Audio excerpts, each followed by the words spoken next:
Shalom. Belum pernah dalam sejarah dunia, sejak Perang Dunia Kedua, bahwa dunia kita itu begitu membutuhkan doa.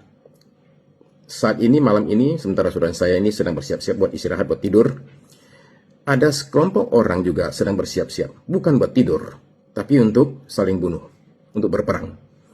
Dan itu ada di satu wilayah di Timur Tengah, di mana sekarang ini ada belasan kapal perang Amerika Serikat, yang di atasnya itu ada ratusan pesawat tempur dengan puluhan ribu tentara, ditambah dengan yang ada di pangkalan militer Amerika Serikat yang ada di daerah Timur Tengah, ditambah dengan pesawat tempur yang dari berbagai wilayah sekarang sedang bersiap-siap. Pada saat yang sama juga muncul di sana kapal perang dari negara Tiongkok dan dari negara Rusia. Jadi ini ada gabungan tentara dan kapal perang dari paling tidak 4 negara, Amerika Serikat, Tiongkok, Rusia, dan Iran, yang semuanya itu siap tempur. Kapan saya perintah disampaikan, perang akan meletus. Dan perang sekali ini, saudara sekalian, akan beda dengan yang lain. Kenapa? Karena pertama adalah Iran sudah mengatakan bahwa kalau dia diserang, dia akan balas serang, tapi dia akan serang semua kepentingan Amerika Serikat yang ada di Timur Tengah, termasuk di Israel. Jadi dia akan perbesar perangnya. Yang kedua, karena yang terlibat ini adalah negara-negara yang punya senjata nuklir. Saya pernah ke Hiroshima dan kunjungi museum perdamaian di sana. Saya sangat amat terdampak melihat penderitaan manusia yang terjadi karena perang. Menakutkannya bukan main, namanya bom atom.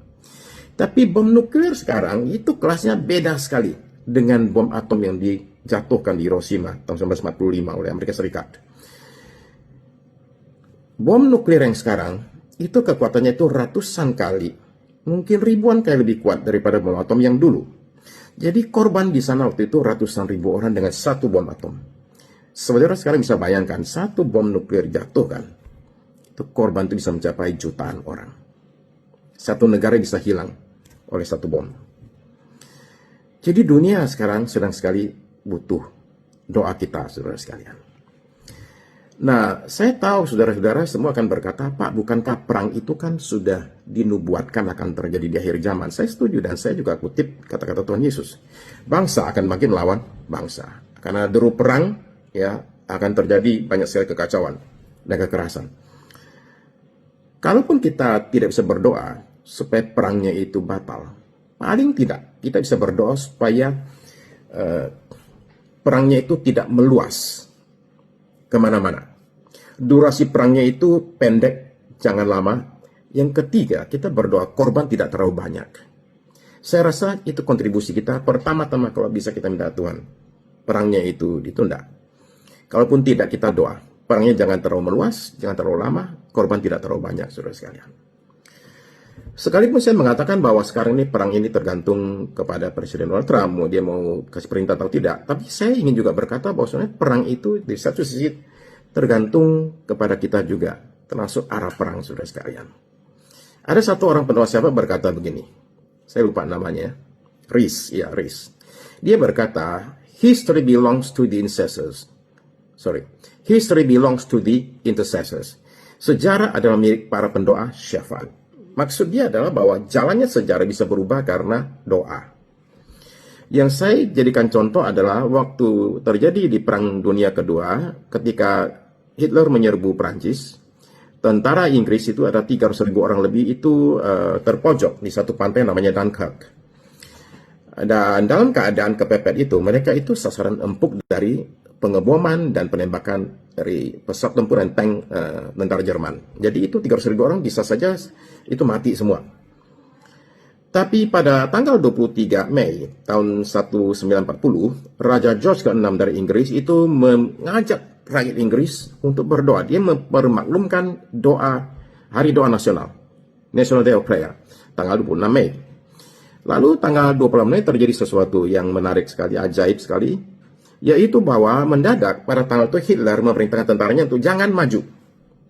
Selama 3 hari berikut tentara Jerman diam saja. Padahal kalau mereka serbu sudah tidak ada yang menghalangi mereka.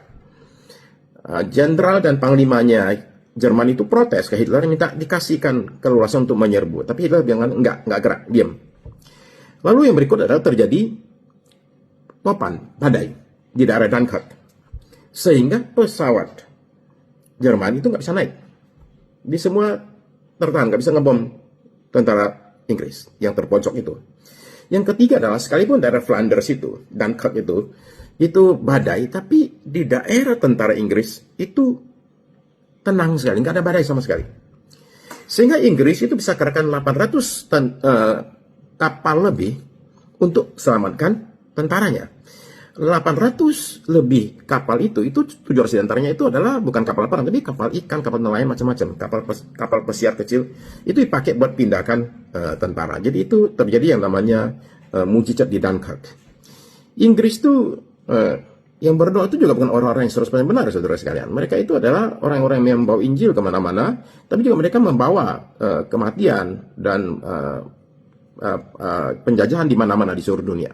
Ya, tadi ketika mereka berdoa, Tuhan mendengarkan doa mereka dan melakukan suatu pertolongan yang ajaib. Saya ingat akan apa kata doa Salomo di Tawari ketika pentabisan bait suci. Dia meminta kepada Tuhan supaya jikalau bangsa kami ini bertobat, ya, mencari wajah-Mu dan berdoa, dengarkanlah doa kami. Dan saya rasa itu yang terjadi di Dunkirk dan bisa terjadi di kita, saudara sekalian. Situasi internasional begitu tegang, tapi situasi bangsa kita juga tidak terlalu bagus. Ekonomi dalam keadaan tekanan hebat sekali, bursa itu hancur berantakan beberapa minggu lalu. Kemudian peringkat Indonesia di mata lembaga peringkat internasional untuk ekonomi kita itu turun juga. Situasi saudara sekalian saat ini genting dan itu sebabnya kita sangat amat perlu berdoa. Doa saudara sekalian mengubahkan jalannya bangsa. Jadi saya dorong saudara-saudara untuk kita perbanyak doa kita. Di sisi yang lain, saya ingin mengatakan buat saudara-saudara yang barangkali selama ini nggak pernah berpikir hal demikian. Saya ingin mengatakan bahwa sekali ini akan beda dengan yang lain. Ya. Kalau terjadi perang, kita doa supaya perangnya Tuhan tunda. Ya. Kalau terjadi perang benar, saudara sekalian, ini dampaknya akan ke seluruh dunia. Kekacauan akan terjadi di mana-mana, saudara sekalian. Ya. Sekalipun sekali lagi kita bisa berdoa supaya itu dibatasi, jangan kemana-mana. Tapi ini saya mau pesan buat saudara-saudara yang barangkali saat ini terus sibuk dengan hal dunia ini. Saya ingin berkata bahwa sekarang waktunya mencari Tuhan. Kata Hosea 10:12. It is time to seek the Lord. Waktunya sekarang kita mencari Tuhan, saudara sekalian. Waktunya sekarang iman itu bukan tempelan. Iman kita itu bukan lagi pinggiran. Ibadah itu bukan kalau ada waktu saja. Waktunya sekarang doa dan ibadah kita, saudara sekalian, itu menjadi sesuatu yang real, nyata buat kita. Dia bukan lagi pinggir, dia itu sekarang pusat. Dia bukan lagi tempelan, dia adalah yang bagian dari dalam diri kita, saudara sekalian. Jadi sesuatu yang memang melekat dalam diri kita. Iman itu, saudara sekalian, jangan dijadiin tongkat penyangga. Kalau saudara kaki ada masalah, saudara pakai tongkat penyangga. Tapi yang demikian ini dengan gampang dirampas dari saudara. Iman itu harus jadi tulang punggung kita. Jadi bagian daripada diri kita. Sehingga dia nggak akan bisa diambil dari kita. Kenapa? Sebab dalam situasi kacau, yang bikin kita kuat, itu adalah iman kita. Iman yang mengalahkan dunia, saudara sekalian. Jadi saya mau dorong saudara untuk kita serius dengan Tuhan. Kita perhatikan iman kita, ibadah kita, saudara sekalian. Saya memohonkan perlindungan Tuhan buat kita semua. Ada payung dari Tuhan memayungi kita, ada pagar dari Tuhan memagari kita. Saya memohonkan berkat Tuhan buat kita di tengah-tengah, kalaupun terjadi kekacauan dunia, yang saya tahu akan terjadi, entah kapan kita nggak tahu. Saya berharap tidak sekarang kita berdoa supaya Tuhan itu belas kasihan dengan kita semua. Tapi it is time to seek the Lord. Waktunya sekarang mencari Tuhan, saudara sekalian.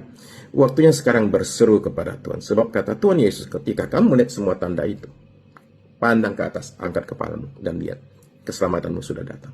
Waktunya sekarang mencari Tuhan dengan sungguh-sungguh.